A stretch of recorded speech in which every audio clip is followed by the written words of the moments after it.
Bismillahirrahmanirrahim. Well, dear students, today, as we have already gone through the poem and explored its meaning in detail, we are going to see the questions that are based on the poem.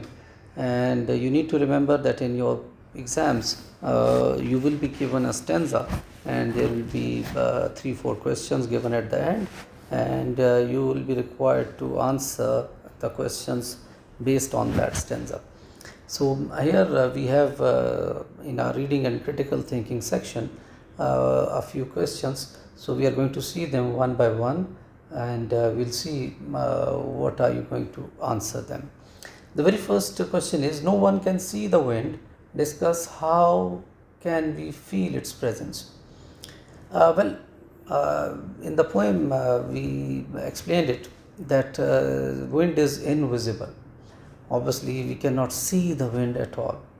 But there as well, we discussed that we have 5 senses, and sight is only one of them. Obviously, that is a big blessing. But we can feel wind through other senses as well. Like, if we have to answer it, we may write that we sense the wind, or we can feel the wind through its effects. So that is how we are going to start. What are the effects? Actually, you may enumerate lifting kites. Obviously, you have to write it in the sentence. I am just giving you the hints. Then the swing birds, like, and then rustle in grass,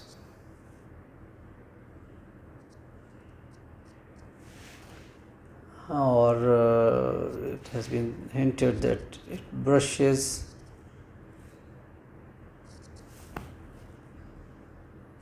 against our skin. So these are actually the hints that you have to write in a complete sentence.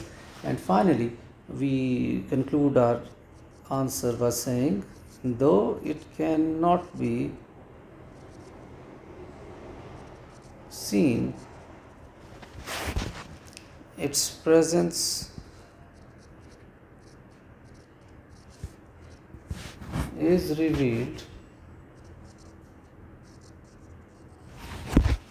through sound, motion, and touch. So we have answered like, because we cannot see it, but through sound, motion, and touch, obviously we can feel its presence. And the very first sentence actually marks the beginning of this answer, that through its effects, obviously we can understand or we can feel the presence of the wind. Well, dear students, we have the second question here, and it says, what does blow all day long? Remember this thing, that if the question starts from what, obviously it does not need too much explanation. So this what can be answered directly, the wind. But obviously we have to justify it, so we have to write a line or two. So we may say, the wind continues to blow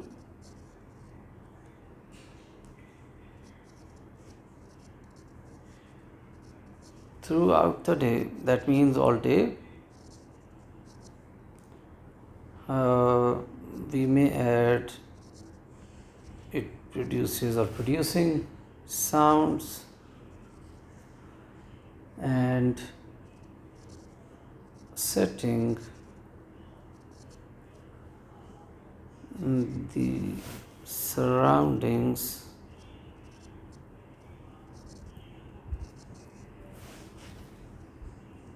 in motion.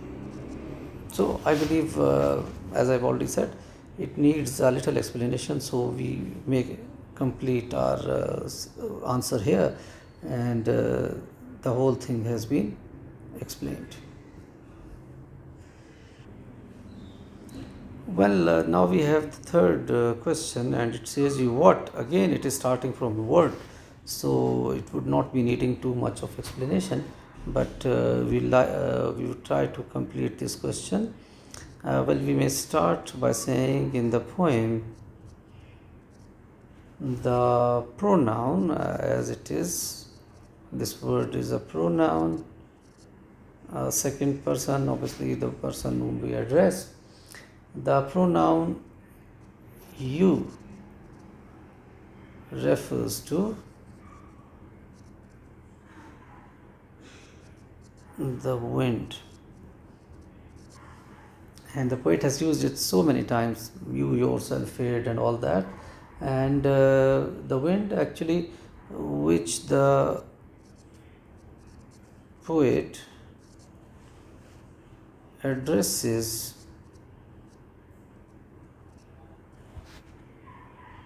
directly,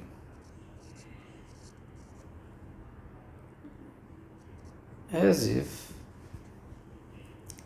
speaking to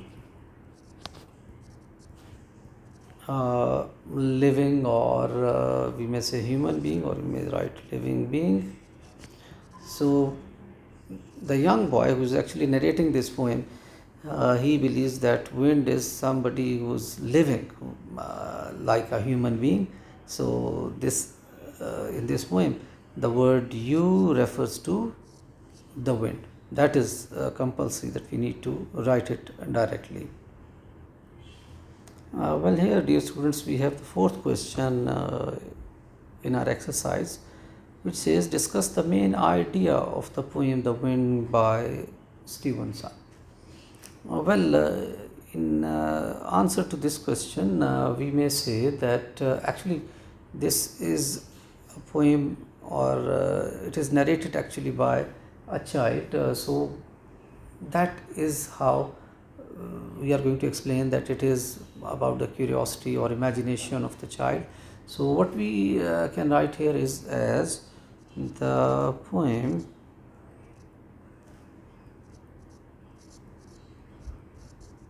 reflects a child's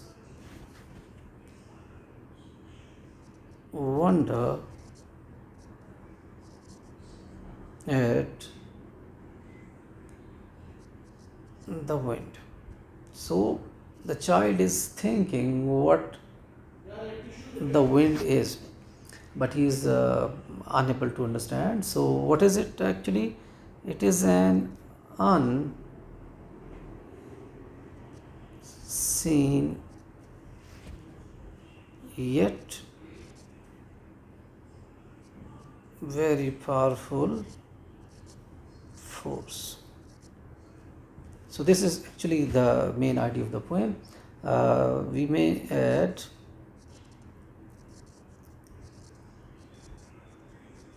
it highlights how something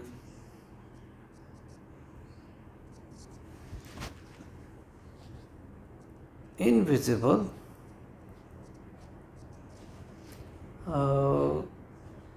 can leave a powerful, or we may say profound mark on the word in general through movement and sound. Obviously, it is invisible, cannot be seen, but through movement and sound, it has shown us how it affects the whole world. So that is actually the main idea of the. Well, the fifth question is analyze the meaning of the lines. Are you a beast of field and tree, or just a stronger child than me? Although we have explained it, but now we have to write it as well. So we may say that in these lines,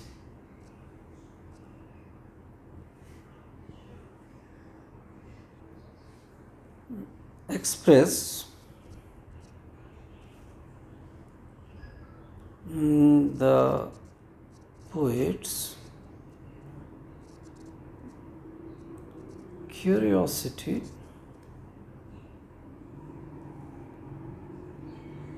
about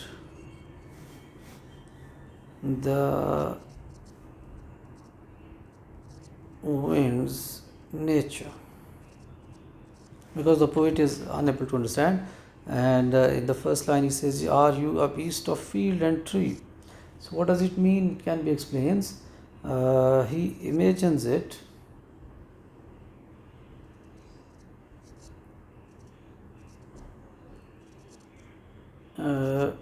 as either a wild creature, a beast roaming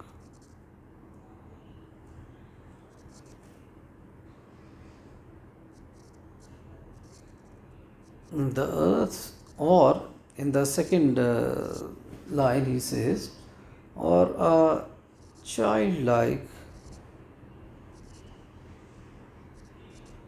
force, which means he is personifying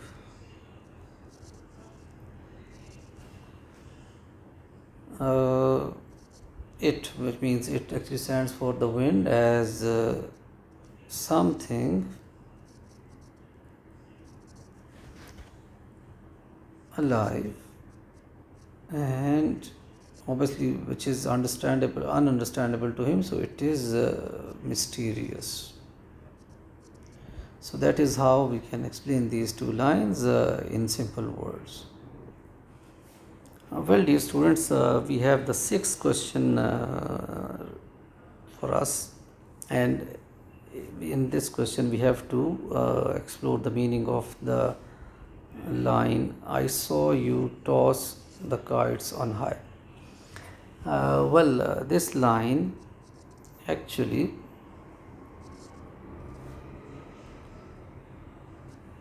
describes the powerful nature of the wind. So we may say the wind lifting and playing with kites high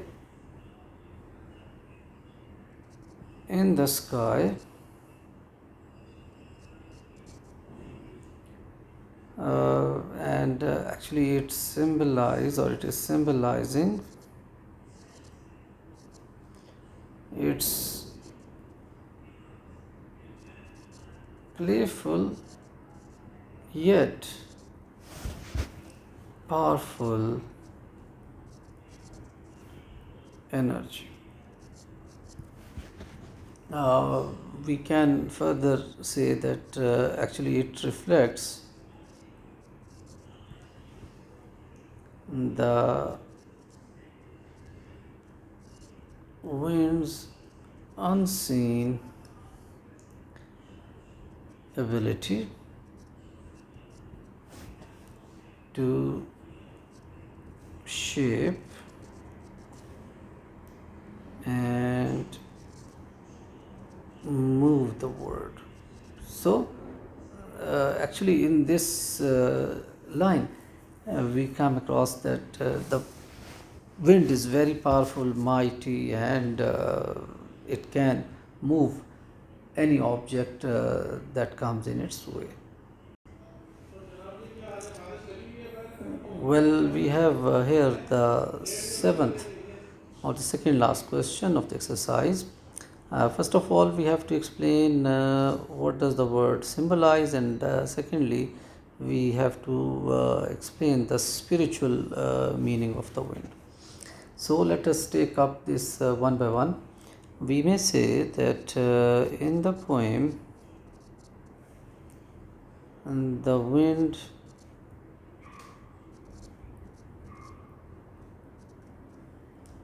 symbolizes the unseen forces of nature and life. So that is what it symbolizes. As far as the spiritual meaning is concerned, we may say spiritually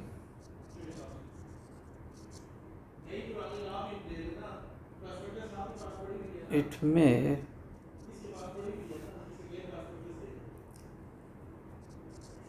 represent the soul, or we may say the divine power, or we may say the mysteries of existence, and we may combine them by saying the realities that can be experienced but not directly observed. So in very short words, we have tried to explain. First of all, what does it symbolize? It symbolizes unseen forces of nature and life, and spiritually, actually, it represents or presents soul, the divine power, or mysteries of existence. So, in just two sentences, we have tried to answer the question completely. Well, here, dear students, we have come to the last question of our exercise, and it actually says we have to explain the metaphorical representation of the poem. So, actually, the poem, throughout the poem, the metaphor goes on, and we may write that the wind is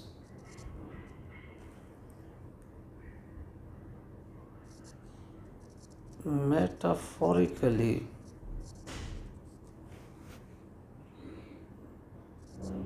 depicted or represented as a living,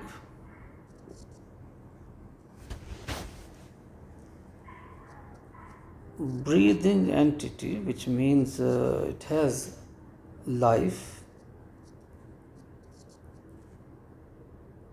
and we may say it is playful, curious, strong, and sometimes elusive as well. So actually it serves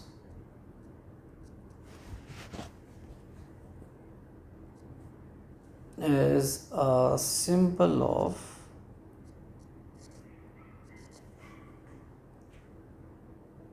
the invisible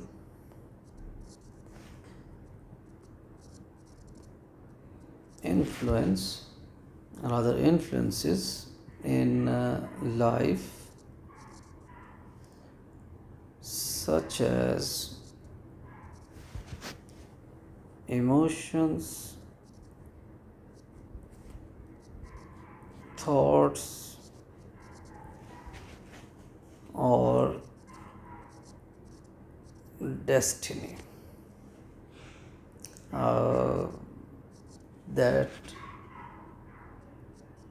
shape our experiences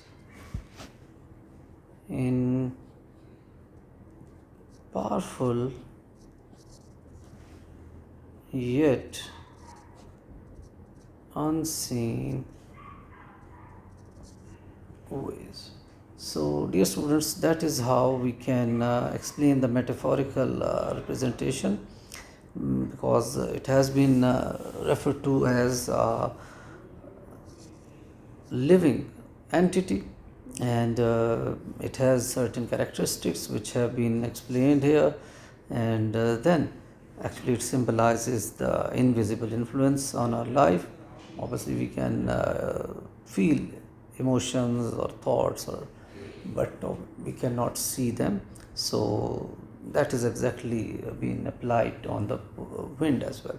So here we come to the end of our today's session, that was on the reading and thinking analysis, because the questions were based on the poems, the theme and the meanings. You may practice a little more. Obviously, we are going to give you more practice by giving you questions on stanzas as well. So you can practice from that and understand the poem completely. Thank you very much, dear students.